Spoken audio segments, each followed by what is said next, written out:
Welcome back to another technical video. Today we'll be going through your question, answering it, and hopefully finding that solution that you need. Guys, remember to stay just a little bit crazy like me, and hopefully you find that resolution you need. Anyway, let's continue on.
And that's it, guys.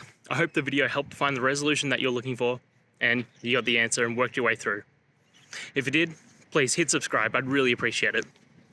And until the next time you need technical help, I hope you have a good one.